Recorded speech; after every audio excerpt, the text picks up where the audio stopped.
EPS 90 pension में ऐतिहासिक बढ़ोतरी। 7,500 रुपये पेंशन पर सरकार का बड़ा फैसला। जाने पूरी डिटेल। कर्मचारी भविष्य निधि संगठन ईपीएफओ द्वारा प्रशासित कर्मचारी पेंशन योजना ईपीएस 99 भारत के लाखों पेंशन भोगियों के लिए एक महत्वपूर्ण सामाजिक सुरक्षा योजना है। हाल के वर्षों में पेंशन भोगियों ने अपनी पेंशन राशि में वृद्धि की मांग को लेकर कई आंदोलन किए हैं।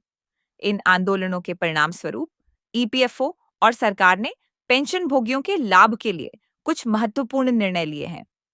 यह लेख ईपीएस 99 पेंशनरों के लिए नवीनतम समाचारों, ऐतिहासिक फैसलों और आगामी आंदोलनों पर केंद्रित है। यह लेख उन सभी ईपीएस 99 पेंशनरों के लिए उपयोगी है जो अपनी पेंशन और उससे जुड़े लाभों के बारे में नवीनतम जानकारी प्राप्त करना चाहते हैं। हम पेंशन में वृद्धि, पात्रता, मानदंड और आगामी परिवर्तनों पर भी चर्चा करेंगे। ईपीएफओ पेंशन विवरण जानकारी। योजना का नाम कर्मचारी पेंशन योजना ईपीएस 95। न्यूनतम पेंशन राशि वर्तमान 1,000 रुपये प्रति माह।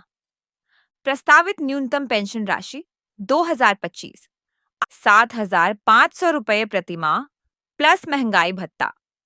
वेतन सीमा में वृद्धि प्रस्तावित 15,000 रुपये से 21,000 रुपये। लाभार्थी 78 लाख से अधिक पेंशन भोगी।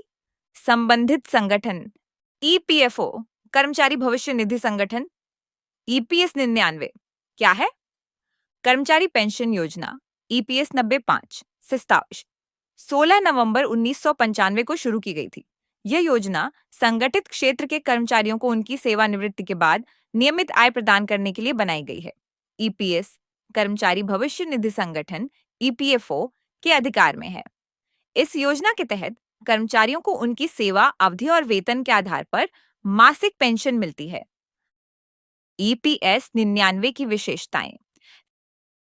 सेवानिवृत्ति के बाद वित्तीय सुरक्षा प्रदान करना। संगठित क्षेत्र के कर्मचारियों के लिए पेंशन योजना। मासिक पेंशन राशि सेवा अवधि और वेतन पर निर्भर करती है। पेंशन वृद्धि की आवश्यकता क्यों? वर्तमान में ईपीएस 99 के तहत मिलने वाली न्यूनतम पेंशन राशि 1,000 रुपये प्रति माह है, जो कि बढ़ती महंगाई और जीवन यापन की लागत को देखते हुए बहुत कम है। पेंशन भोगियों और श्रमिक संगठनों ने लंबे समय से सरकार से न्यूनतम पेंशन राशि को बढ़ाने की मांग की है ताकि वे सम्मानजनक जीवन जी सकें। पेंशनर्स पिछले 7 से 8 सालों से अपनी पेंशन बढ़ाने की मांग कर रहे हैं। वे चाहते हैं कि मौजूदा पेंशन 1,000 रुपये से बढ़कर 7,500 रुपये हो। साथ ही महंगाई भत्ते डीए का लाभ भी मिले। इसके अलावा वे सेवानिवृत्त कर्मचारियों और उनके जीवन साथियों के लिए मुफ्त चिकित्सा सुविधाओं की भी मांग कर रहे हैं। ईपीएफओ पेंशन में संभावित वृद्धि। कर्मचारी भविष्य निधि संगठन ईपीएफओ ने पेंशन भोगियों के लिए न्यूनतम पेंशन राशि बढ़ाने का प्रस्ताव रखा है। यह निर्णय उन लाखों सेवानिवृत्त कर्मचारियों के लिए राहत की खबर है जो अपनी वित्तीय जरूरतों को पूरा करने के लिए ईपीएस 99 पर निर्भर हैं। प्रस्तावित वृद्धि। न्यूनतम पेंशन राशि।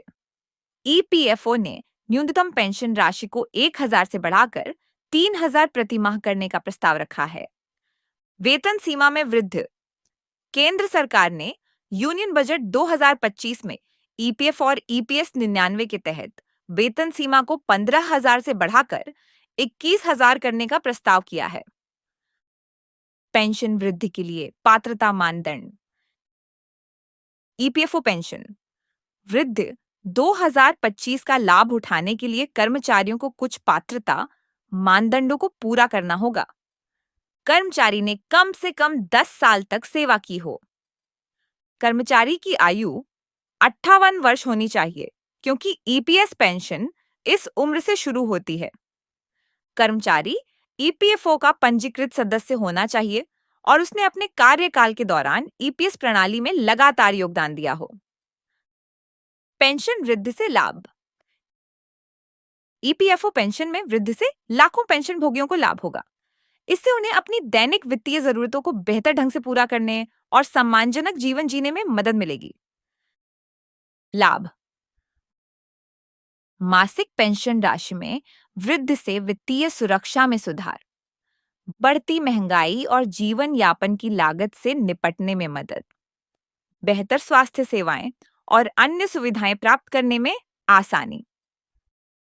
ईपीएफओ की आगामी बैठक। ईपीएफओ के केंद्रीय न्यासी बोर्ड सीबीटी की एक बैठक 28 फरवरी 2025 को होने वाली है, जिसमें वित्तीय वर्ष 2024 से 25 के लिए भविष्य निधि जमा पर ब्याज दर पर फैसला किया जाएगा। इस बैठक में पेंशन वृद्धि के मुद्दे पर भी चर्चा हो सकती है। सरकार का रुख। केंद्र सरकार ने ईपीएफओ के तहत कवर किए गए 78 लाख से अधिक पेंशन भोगियों की लंबे समय से लंबित मांगों पर सकारात्मक रुख दिखाया है। वित्त मंत्री निर्मला सीतारमण के साथ ईपीएस 99 सेवानिवृत्त कर्मचारियों के एक प्रतिनिधिमंडल ने मुलाकात की और न्यूनतम पेंशन को 7,500 रुपए प्रति माह तक बढ़ाने की मांग दोहराई। वित्त मंत्री ने प्रतिनिधिमंडल को आश्वासन दिया कि उनकी मांगों पर विचार किया जाएगा।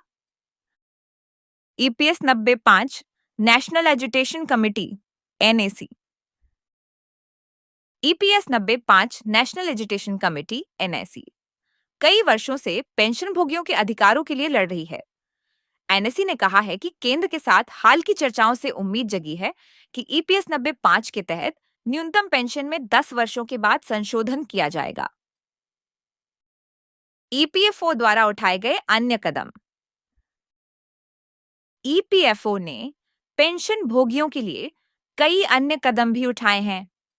डिजिटल जीवन प्रमाण पत्र। ईपीएफओ ने डिजिटल जीवन प्रमाण पत्रों के लिए फेस ऑथेंटिकेशन तकनीक को मंजूरी दी है।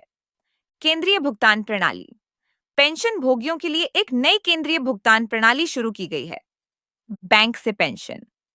ईपीएस पेंशनर्स 1 जनवरी 2025 से भारत में किसी भी बैंक शाखा से अपनी पेंशन प्राप्त कर सकते हैं। निष्कर्ष। ईपीएस 90 45 पेंशनरों के लिए पेंशन में वृद्धि एक ऐतिहासिक फैसला है। यह फैसला पेंशन भोगियों के लंबे समय से किए जा रहे संघर्ष का परिणाम है।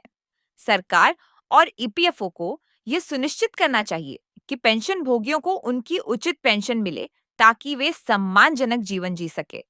पेंशनरों और सामाजिक कार्यकर्ताओं का कहना है कि वर्तमान पेंशन राशि अपर्याप्त है और इसे बढ़ाया जाना चाहिए। आगामी सीबीटी बैठक में इस पर बड़ा फैसला हो सकता है। डिस्क्लेमर। यह लेख केवल जानकारी प्रदान करने के उद्देश्य से लिखा गया है। कृपया सभी विवरणों की पुष्टि संबंधित अधिकारियों या आधिकारिक वेबसाइट से करें।